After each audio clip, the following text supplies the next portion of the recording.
NASA had this Mars orbiter. It cost $125 million.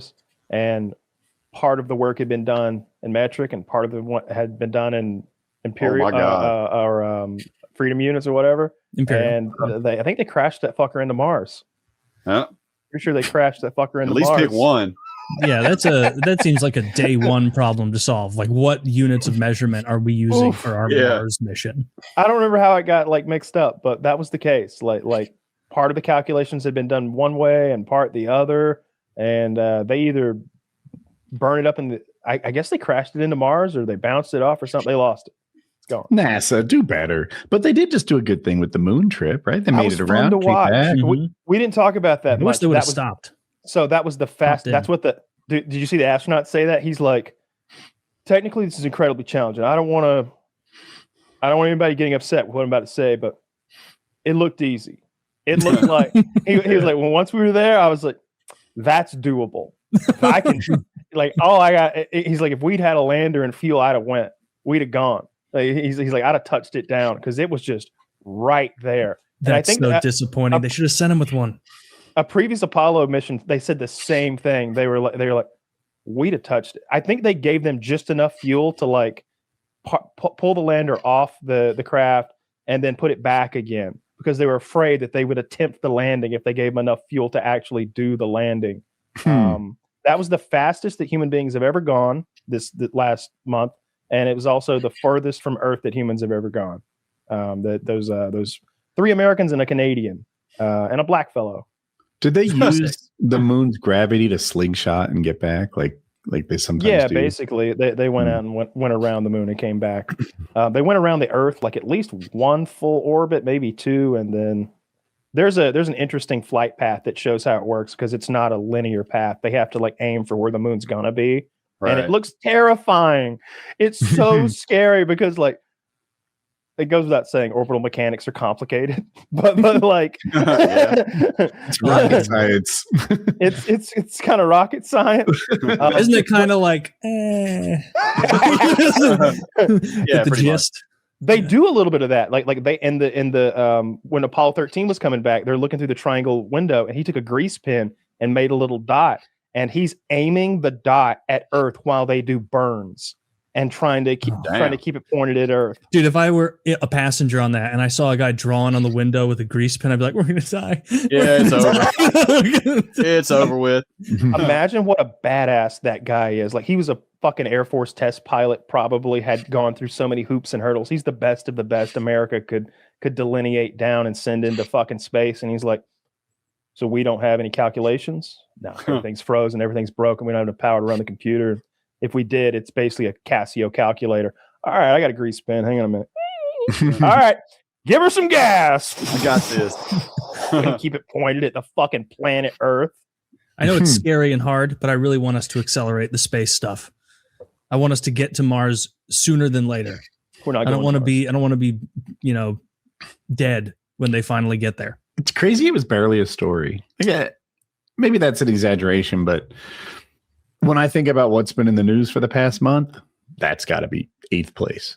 Mm-hmm. For sure. But like, it is hard I get like they got further away, but when you've been to the moon and then you just take a trip around it, people are muted a little bit because they're like, we did this. Like they're not thinking like if this was what they did in the late contention 60s, we've been to the moon, Taylor. I think so. I'm pretty sure we've been there. If someone showed me irrefutable evidence that we haven't, I'd be like the guy in Clockwork Orange. I'd be like, no. They'd be forcing me to watch the videos of Stanley Kubrick directing. Oh man, I'd be pissed because that was kind of the pinnacle of American civilization, like going to the fucking moon. That was 1997, actually, but China, India, Russia have all sent orbiters to the moon and taken photos of our landing site. And I promise you, if any of those 3 groups of people had been able to say, actually, there's nothing there. We don't see anything. But instead, they've all got identical, varying in quality photographs of our landing site from the American flag there. Yeah. Well, it's almost certainly bleached to white by now. I was thinking that too. True. Like, wonder what it looks like. It's all dusty. Flag now. Just pure white. I think the new flag they're sending up is some sort of metal, like braided metal or something like that, or maybe the old flag. There was something special about the flag I was reading, but yeah, that thing's almost certainly bleached. But anything they left there, like the footprints, that one astronaut put a picture of his wife and himself maybe up there, his family, I think, like a Polaroid. Mhm. That stuff will be there for tens, if not hundreds of millions of years. There's no plate tectonics, there's no weathering, there's no atmosphere. The only thing that changes the surface of the moon is micrometeorites, like dusting things, sort of like over eons and eons and eons. Everything that's there stays. Yeah, I remember reading that about how their footprints are going to be there for whatever the future of human history probably is. 100 million years. Oh yeah, for forever. Because there's nothing that would make them get scattered, or like you said, no atmosphere, no wind. Mhm. I think that the material on the moon, I think, is this non-oxidized regolith or something. And so when it would get on the astronauts and they would get back in their capsule, and obviously there's oxygen once they're back in it would oxidize and smell like burnt gunpowder. Yeah, I remember reading about that. But they all got like this really bad hay fever sort of allergic almost reaction to inhaling that stuff. It got everywhere. It's a very fine, like abrasive dust. So it gets on lenses. It scratches everything up. It fucks up the zippers. They said the suits from just being there for like an afternoon, the suits were already like fucking up in the zippers and everything. I don't like how glib the astronauts who landed were with tripping. Like they would trip and be like, oh, silly me. Like I would be horrified the whole time that I'm going to hit some moon rock and it's going to cut my suit and then I'm going to die and I'll be the first death on the moon and I'll be there I'll be laying there 1,000,000 years from now. Dead. And some asshole he's totally bleached now. He's totally bleached now. Some guy 1,000,000 years from now is like, we can tell from the skeletal structure that he was overweight. Fuck. He still traces of Cheetos on his fingers. Yeah. Would a person rot on the moon? What'd you say, Josh? Would a person rot on the moon? Would a person decompose on the moon? No, they would be freeze dried.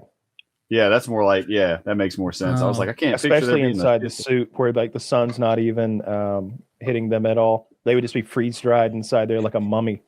If you died in the suit and it had, like, let's say one of those guys had a heart attack and just keeled over in the suit, the suit's totally sealed, would your like internal bacteria eat you away, create gas, and then eventually your suit would pop, bubble up, because there's not even atmosphere pushing down on it? Like it would I don't know if explode. The bacteria can even like thrive and live without oxygen. Yeah, there's however much is in the suit is probably all your body's gonna have access to, I guess. That makes sense. I would think they would poison themselves, kind of like we had like that great dying in Earth's history where the algae or whatever created so much oxygen, but oxygen was toxic to them, so everything fucking died and evolution got reset again. Thank God the oxygen levels went down, because otherwise we'd have those horrible bugs. Yes, those horrible bugs are so scary. That's the scariest time from the past. Everybody's like, oh, Jurassic Park, man, dinosaurs would be rough. Like, I think there was, even during the dinosaurs time, there's probably an oxygen imbalance that would be, you'd be lightheaded all the time. Mm-hmm. During that time when it was like 30% oxygen in the atmosphere or whatever it was, those millipedes, centipedes, wasps, scorpions, spiders were triple the size they are now. They were gargantuan. The bugs absorb oxygen through little ports in their body. They don't have like lung systems like we do, so their surface area is determined upon the percentage of oxygen and the atmospheric pressure that they exist in. So they got huge. Maybe it was I don't think it was the Carboniferous. I don't remember the name of the period of time when when bugs were a problem. But it was.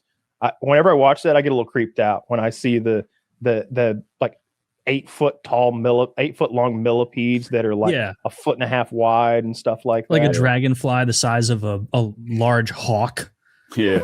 Because then like you could see their horrible bug faces with better detail. Yeah, imagine like mosquitoes. Yeah. Imagine a mosquito that was like the size of a bird. Like a foot wingspan or something, and like a proboscis that hurt. Like it was stabbing you with the thing every time it bit you. It wasn't some like, oh, I must have gotten a little little skeeter there. Yeah, it's like excruciating every time. Oh my god! Yeah, I sucking asked- up half a pint. I asked ChatGPT what a body would do on, like, how it would decompose on the moon. Because before I asked it, if you had told me, it actually goes away pretty quickly. It gets completely fully dried out, freeze dried, and then it just sort of turns into dust and blows away rapidly, I'd buy that. Mhm. And if you said it lasted a long time, you're like, I could see that too. So it does get freeze dried, like Kyle said. It completely dries out. There are hot and cold cycles. Is it like, I don't know, heats up and cools off? I don't know why that would happen. Isn't the same part of the moon stay lit? Whatever. It goes through phases. So the bright side, there's not like a consistent dark side. There's a far side, but not a dark side. Really? Okay. Yeah, like when we don't see the moon, the sun's shining on the other side of it. If I'm not I mistaken, think they have. I thought the same side was lit all the time, but I'm not sure enough to say that anyone's right or wrong. Long story short, it would last tens of thousands, if not millions of years before it finally turns into dust and just gets scattered. Kyle Yeah. called it. Yeah, it's Yeah. not going anywhere. That's why one of the like theories that like kind of a sci-fi thing, but they say that like if aliens did visit and they were going to leave something like like, hey, we were here. You know, maybe they're here 20 million years ago or 1 billion years ago or something. They wouldn't put their monument or their signpost on Earth that has plate tectonics, weathering, and all that stuff. They put it on the moon where it would last forever, which is exactly what happens in Arthur C. Clarke's short story that turned into 2001: A Space Odyssey. Obviously, the monolith is buried on the moon, and when they uncover it, it's pre-programmed to be like, okay, humanity has figured out space travel. They have made it to the moon. Now we can activate phase 2 or whatever. Dude, I didn't know 2001 was based on an Arthur C. Clarke story. That's I crazy. think it's called The Sentinel, I believe. It's about like a von Cool. Neumann like self-replicating alien probe. It's explored more fully in the sequel, but it's not as good in the movie. That's Right. like 2011, the year we make contact, or 2001, the year we make contact, or something like that. Right. I can't remember. It's a Roy Schneider movie. It's not nearly as good.